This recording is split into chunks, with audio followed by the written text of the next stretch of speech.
والمغربين جد الحسن والحسين مولانا مولى الثقلين القاسم محمد اللهم صل على محمد وآل محمد وعلى آل بيته الطيبين الطاهرين المعصومين المسلمين المجاهدين ولعنة الله على آبائهم. قال الله تبارك وتعالى وقوله الحق في كتابه المجيد والفرقان الحميد. بسم الله الرحمن الرحيم. قل لا أسألكم عليه أجرا إلا المودة في القربى. اللهم صل على محمد وآل محمد. حاضرین فرش رضا، خطبہ مصنوعہ کے بعد سورہ شورا کی ایک آیت کا پورا تلاوت کیا ہے. اس میں پروردگار ارشاد فرماتا ہے محبوب قومی اپنے دین کے ماننے والوں سے کہ میں تم سے دین کی اسلام کو مجھے نہیں مانتا سوائے اس کے تم میرے اپنا بچاؤ سے مدد کیجیے. عزیزان محترم، مودت کس طریقے سے ادا کرنی ہے؟ مودت اور محبت کیا ایک شے ہے یا محبت اور مودت الگ الگ شے ہے؟ اس کو پہچاننا بہت ضروری ہے. محبت کسی سے بھی ہو سکتی ہے اور کبھی بھی ہو سکتی ہے، لیکن مودت صرف اور صرف پہچان کر کے معرفت حاصل کر کے ہوتی ہے. محبت جو ہوتی ہے اس میں جب چاہے جہاں چاہے جس طرح محبت کی جا سکتی ہے، لیکن مودت اس چیز کا نام ہے کہ جس سے ہم محبت کر رہے ہیں اس کے جب وہ غم میں ہے تو ہم اس کے غم میں شریک ہوں، اور جب وہ خوشی میں ہے تو ہم اس کی خوشی میں شریک ہوں. یعنی اس کے گھر میں اگر کوئی مصیبت ہے تو ہم اپنے گھر میں مصیبت کو سمجھیں، اگر ان کے بچوں کو کوئی مصیبت ہے تو ہم اپنے بچوں کی مصیبت کو سمجھیں، اور اگر ان کے مال پہ کوئی مشکل ہے تو اپنے مال کو مشکل سمجھے. ایسا یہ فرش عزا اور یہ عزاداری یہ بہت مقدس ترین عبادت ہے. اور اگر کوئی بندہ یہ چاہے کہ اس کو میں خود سے حاصل کر سکتا ہوں یا یہ میرے لیے اپنے لیے میں اس کو غنیمت سمجھتا ہوں یا جیسے چاہے میں اس پر آ کر بیٹھ سکتا ہوں، یہ اس کے اپنے بس کی بات نہیں ہے. غنیمت ہے، اس میں کوئی شک نہیں ہے کہ غنیمت نہیں ہے، غنیمت ہے، لیکن اس پر آنے کے لیے سب سے پہلی چیز یہ ہے کہ ماں کے پاک دامن ہونا ضروری ہے، اور اس کے ساتھ ساتھ ہمیں شہزادی اس لیے قبول کرے کہ ہاں یہ میرے بیٹے پر ہونے والے ہیں، میرے بیٹے کے عزادار ہیں. یہ تو آپ کسی سے ملیے، یہاں تک کہ آپ تاریخ پڑھیں گے، تاریخ میں یہ ملتا ہے کہ گرو نانک جی بھی جب اپنے مریدین کے ساتھ بیٹھتے تھے تو شروع میں اور آخر میں، یعنی اول میں اور اخیر میں، وہ اپنے مریدوں میں اکثر و بیشتر، جس طرح ان کے یہاں 11 گرو ہیں، ان کے یہاں بھی 11 گرو ہیں، ہمارے یہاں بھی 12 امام ہیں، تو وہ مسلسل کیونکہ 11 گرو ان کے زمانے میں آئے نہیں تھے، سب 11 کے 11 گرو جو ہیں وہ گرو نانک جی کے بعد میں ہیں. اور گرو نانک جی کا نام اگر تاریخ میں آپ پڑھیں گے تو 2 نام لکھے ہیں ان کے، ایک نام عبد المجید لکھا ہے، ایک نام عبد الجبار لکھا ہے. یہ بہت لکھا ہے، اور جب ان کی تحقیق کی ہم نے تو ہم اس نتیجے پر پہنچے کہ بابا فرید الدین گنج شکر ان کا پاک پٹن میں مزار ہے اور صابر پاک کے مرشد ہے، وہ ان کی مرید تھے. اور انہوں نے جب دیکھا کہ پنجاب کے اندر بہت زیادہ حالات خراب تھے تو انہوں نے ان کو پہلو نے دانا کی طرح ان کے بال وغیرہ سب بڑے ہوئے تھے، اور ان کو کہا کہ جاؤ جا کر کے آپ اب ان لوگوں میں جہاں بھی آپ کے ساتھ کوئی بیٹھے ان کو محمد علیہ محمد کی تبلیغ ان تک کرو. اللهم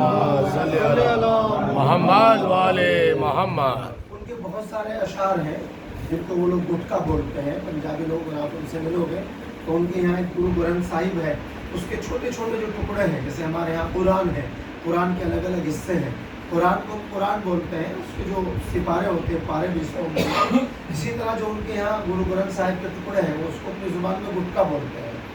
اور میں نے بہت سے مذاہب کے لوگوں سے میں ملا ہوں. واحد ایک قوم ایسی اس وقت دنیا میں، واحد ایک قوم، ایک مذہب ایسا سکھ مذہب ہے کہ اگر ان کو اپنی کتاب خریدنی ہے، دھارمک کتاب، ہماری طرح نہیں ہے کہ کسی بھی دکان پہ جاؤ لا کر خرید کے لے آؤ، نہ کوئی ادب پتہ نہیں وضو تھا کہ نہیں تھا، کیا تھا، بچے نے مانگا ہم نے لا کے دے دیا، اور وہ دکان والے نے بھی دے دیا، ہمارے پاس پیسہ کیسا تھا کیا تھا. ان کے یہاں ایسا نہیں ہے. ان کے یہاں آپ کو کبھی موقع ملے تو آپ نادر صاحب جانا، امرتسر کو مت جانا، اور آپ ان سے بولنا کہ ہم گرو گرنتھ صاحب کو لینا چاہتے ہیں، تو باقاعدہ وہ آپ سے بولیں گے کہ آپ 6 آدمی آؤ، ایک خریدنے والا،